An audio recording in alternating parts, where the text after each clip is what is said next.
How much Will could Will Smith Smith if Will Smith could Smith Will? Sorry about that. I'm not sure what just happened. Okay, you know how you're on an airplane and the flight attendant asks you to turn your cell phone off?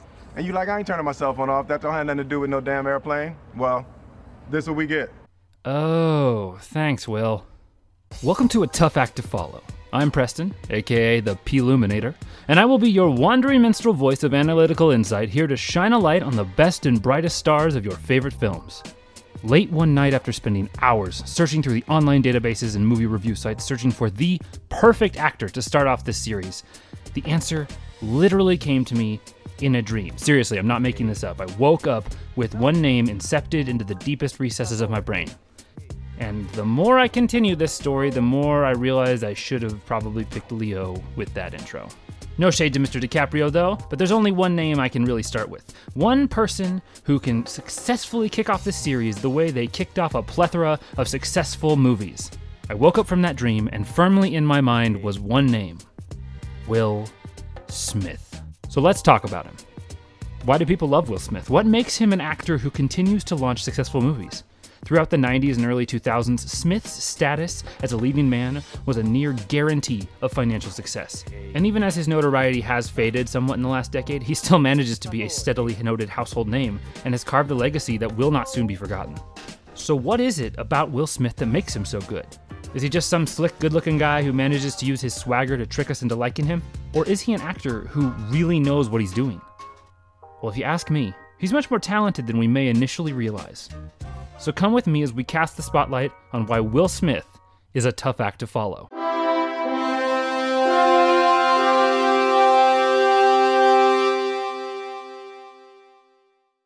Right off the bat, we have to talk about the most obvious tool in Will's toolbox: his natural charisma. Smith is a presence on the screen, and especially in his early career, could often hold attention when paired with more seasoned and trained actors. And not only that, he has on-screen chemistry with nearly everybody, whether it be Tommy Lee Jones, Eva Mendes, his son Jaden, or even the dog from I Am Legend. Rip Sam. But the best example of this is in his breakout role as Paul in 6 Degrees of Separation. Here, he has to hold his own with the likes of Donald Sutherland, Stockard Channing, and Sir Ian McKellen. The imagination has been so debased that imagination, being imaginative, rather than being the linchpin of our existence, now stands as a synonym for something outside ourselves. As you can see, Smith not only holds his own here, he continues to steal the scene away from the more seasoned actors. He connects with each of them and continues to hold the scene even when the scene isn't fully about him. Smith not only connects with the other actors in the scene, but he manages to control them, even when he's not actually in control of the scene. Even when he's asking for something, he manages to sway his scene partners in order to keep the control. Please, don't tell my father. I haven't told him. I got so lonely and so afraid my dad was coming. $50. I spent it. You had so much. I couldn't be alone. But natural charisma doesn't cut it on its own. At least, that's what my acting teacher told me when I tried to use Blue Steel as a monologue.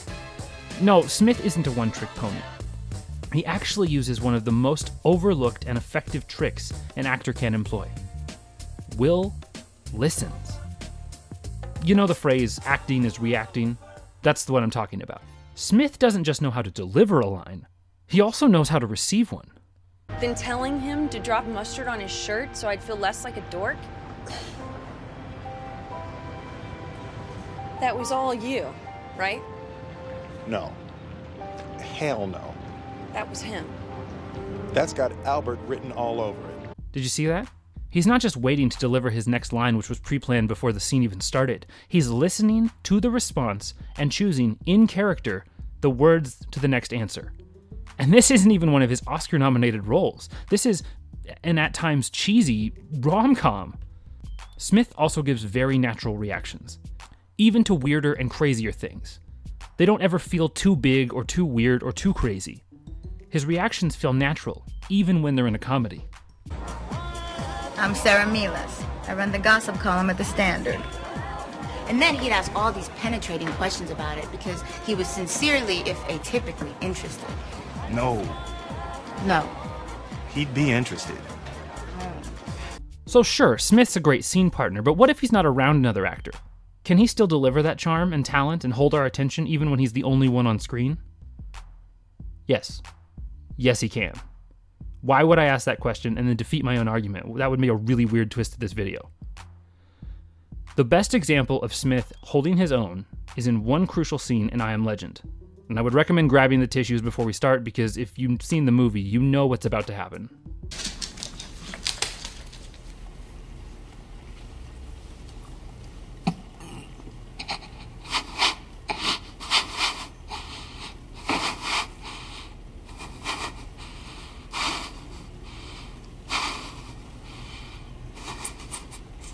This scene actually demonstrates two things. First, that Will can act against literally nothing. But the other thing is, watch his face as he goes through the process of having to kill Sam. He's not just pulling out a paint-by-numbers sad face, he's going through the process of grieving that comes with having to kill his own dog, his only companion for years. And you can see him working through it. He's trying to come to terms with what he has to do, but his will to do the deed is literally fighting against his struggle of losing his best friend. It's what makes this scene so hard to watch, because it's not played up as a melodramatic or wasted moment. It's a genuine moment of mental processing that many of us who have lost a pet or even a loved one have had to go through. And we put ourselves in his shoes and feel for him as he goes through an internal journey we hope we never have to go through ourselves. Smith's ability to work through thoughts is actually the thing that takes his performances from simple Fresh Prince comedian to an Oscar-caliber actor. He knows when to go big and when to play small. And he can balance numerous states at once by not playing at the emotion, but the intention behind his actions. Intention is the goal a character has in a scene, and it's usually tied to another character or characters in that scene. This gets paired with something we call tactics, which are choices that character makes to pursue that goal. And often they change multiple times through a scene. Smith is so good at this that we almost don't see the shifts. He can go from brave to scared to frustrated, all in a matter of seconds, and his ability to do this gave him an Oscar nomination for his performances twice, most recently in Pursuit of Happiness, where he shows it off in numerous scenes within the movie. It's not a time machine. Dad, it's not a time machine. The guy said it was a time machine. It's not a time machine. It was wrong. What guy? The guy. He was at the park. He said it was a time machine.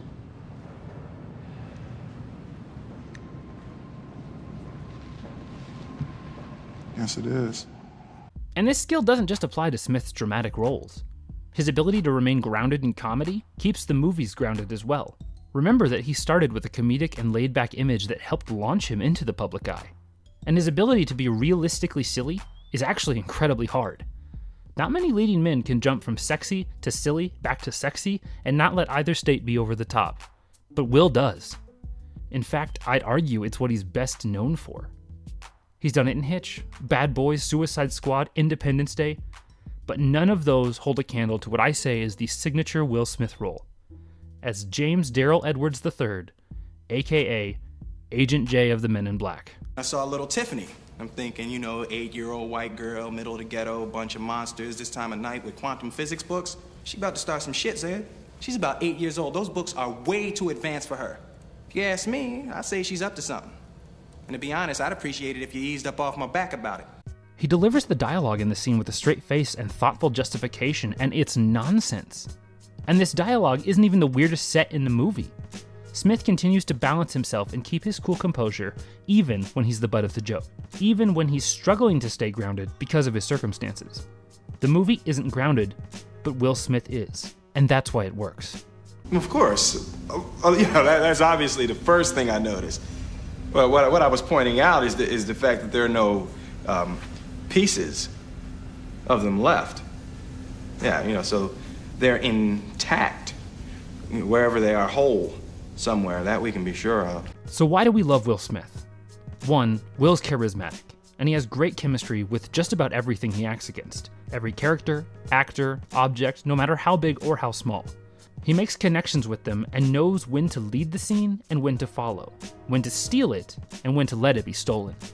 2, Will listens. This seems like a small trait, but it's not. Listening and reacting genuinely to what his scene partners are saying is huge. His action of listening ensures that he connects with his co-stars and really works with them, not overpowering them or dominating the scene. He lets them shine and connects their lines to his, letting both parties control the scene when they need to. 3. Will thinks through the moments, both when he's speaking and when he's not. He doesn't just recite dialogue or look because he's supposed to. He thinks through the actual reasons and reactions and processes the thoughts of doing the action, no matter how simple or how difficult. 4. Will moves through his intentions and tactics to build realistic, grounded moments which keep his characters human and allow the choices he makes to carry out more naturally and emotionally realistic. In addition, he plays big when he needs to and small when he needs to, keeping the performance realistic on both ends of that spectrum. 5. Will can be both serious and silly, and can jump between them in the blink of an eye. He can do both while feeling realistic and justified in either setting. He can deliver absurd dialogue and reactions without losing the grounded nature of his characters, and he's capable of being both a strong comedian and a powerhouse dramatist. So now that you've heard the majesty of the Fresh Prince, I'm guessing you want to see it for yourself. So where do you start? Well, good news, as part of this series, I'm going to give you some places to look. Here are my 5 essential Will Smith performances. First, 6 Degrees of Separation. Not only does he show off his charm against a cast of titans, but he plays so much off type when compared to his other roles that it's actually one of the most unique performances he gives. 2. Hitch. While on the surface this is a misogynistic romantic comedy, Smith's grounded and honest portrayal allows his comedic talents to shine in a way that never feels too big. 3.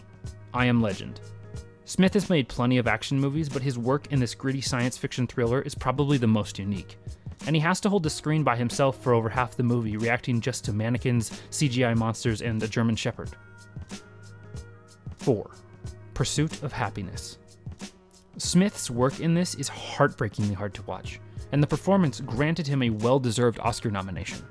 He goes through an emotional journey of optimistic failure that will leave you in both tears of sorrow and tears of joy. 5. Men in Black. There are so many iconic Will Smith roles, but if you're going to get the most essential performance, it's gotta be Jay. He's slick, physical, funny, confused, and heroic all within the same movie, and if you love good comedic science fiction, this is a must-watch. And that is why Will Smith is a tough act to follow. Thank you all so much for watching this. Let me know some of your favorite Will Smith performances. What makes you gravitate towards them? Was there a movie you thought I missed? And who would you like to see me analyze in the future? Let me know in the comments below. And if you liked this video, go ahead and give it a like. If not for me, at least for the cuteness that is Baby Jaden. And if you want to see more of these insights into your favorite film stars, be sure to subscribe so you don't miss out on any videos. Thanks again for watching, and until next time, as I always say, thanks for taking the time to get Ploominated.